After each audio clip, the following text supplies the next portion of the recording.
leader of the democracy movement in Venezuela, Maria Corina Machado, is one of the most extraordinary examples of civilian courage in recent Latin American history. But citations and speeches cannot grasp and capture what it means to see you being here in this room in safety and in dignity. So just let me end with this. From all of us, we are so grateful that you are here. More grateful than any word can express. Grateful that the threats did not stop you. Grateful that fear did not silence you. Grateful that despite every risk to your life, you choose to come. Your presence here is a reminder that hope, courage, and love for your country, love for your family, can outlast repression. Thank you so much for being here.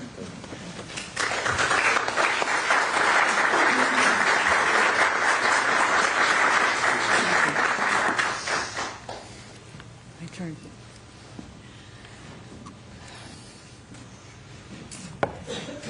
I will start by thanking you all, every one of you who's here today.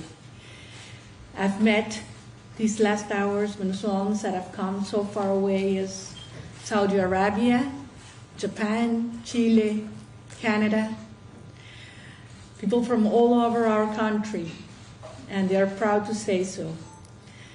I'm so glad to be able to see you and meet you again at Mundo and Mercedes.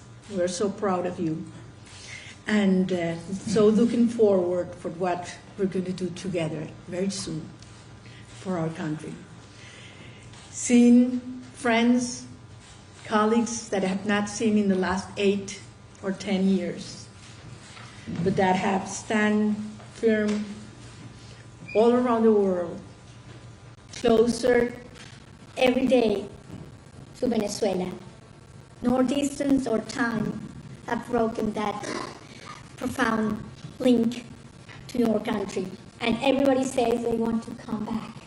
Everybody that I've met in the streets of Oslo say they are preparing their bags to come back home, to build a nation that we'll be so proud of, and that we will always tell our children what this generation has done. I am so grateful, and I have to say it here, to the people that made it possible, men and women, that I could have arrived here today. To all of you, my friends, Venezuelans, know, because I've said this before, that every single day of my life I ask myself where I'm most useful to our cause. And when I make that decision consciously, that's where I have been. That's why I've stayed until recently in our country. This day, I had to be here. And it wasn't easy. Sometimes it looked impossible. But so many times we've been told what we wanted to do was impossible. And we have done it. So being here today is a proof of what the Venezuelan people's will and courage and love is capable of achieving. And I arrived a little late, but I'm here, and I think that God has its ways, because my words couldn't have been better expressed by someone of a generation that has not known democracy or lived in freedom, but they have learned from their fathers, mothers, and grandparents what it requires. And these our children are willing to give their life for something they have never known. So that's why I'm convinced we have the best generation of Venezuelans ever, ready to finish our job. Not only to liberate our country, but to build a nation with strong pillars, ethical pillars, that will represent the new democratic institution for centuries to come. That's the magnitude of the responsibility we have. And now, if you allow me, I want to say a few words in Spanish. Porque quiero hablarle a todos los venezolanos que están aquí y que están en Venezuela.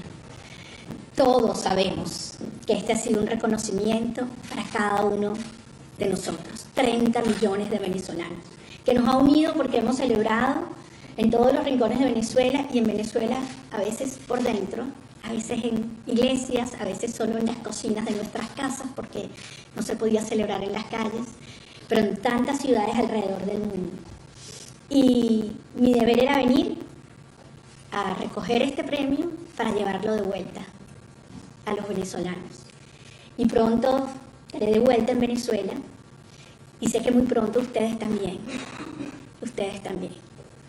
Y vamos a demostrarle al mundo que no solamente nos merecemos este premio, sino que realmente esta generación entera pasará a la historia de la humanidad, porque lo que hemos hecho ha sido enorme y ha demostrado, como lo dijo Ana Corina ayer, que al final freedom certainly requires democracy, and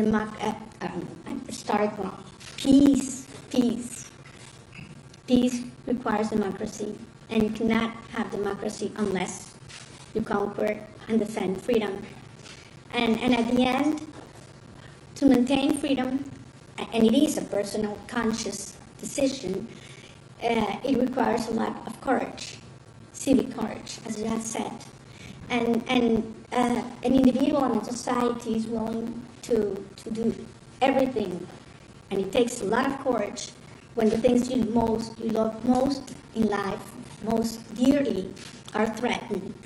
So at the end, it is an act of love. Ultimately, peace is an act of love. And I think that's the lesson we have given ourselves. And we hope that these, can be helpful and inspirational to other nations as well. So thank you very much to all of you, the committee, and the Institute, and certainly to the Norwegian people that have shown us also much love in these hours. Thank you very much. Thank you. Thank you so much. I now already see more hands than I can possibly register and than I can possibly accommodate. So this is going to be unfair, and I apologize in advance. But I already have a few names on a few people on my list. Pete first. Please introduce yourselves and your affiliation. Thank you, Jade from AFP. Congratulations too. I realize that you cannot say much about the circumstances under which you left your country, but could you say at least if you have the feeling that the Venezuelan authorities have tried to hinder you from attending the Nobel ceremony, have tried to prevent you from attending the Nobel ceremony yesterday, and to which extent did you benefit from help from the U.S. authorities? Thank you. Well, for the reasons you mentioned, I cannot give details because these are people that could be harmed. Certainly the regime would have done everything to prevent me from coming. They did not know where I was in hiding in Venezuela, so it was hard for them to stop me. It was rude, nonetheless. And yes, we did get support from the United States government to get here. Thank you. And I have to ask everybody to limit yourself to one question and not follow Pierre's example of sneaking two questions into one. That's an old, well-known trick, and it did work in this instance. It may not work again. Please, with the light hair there, yes.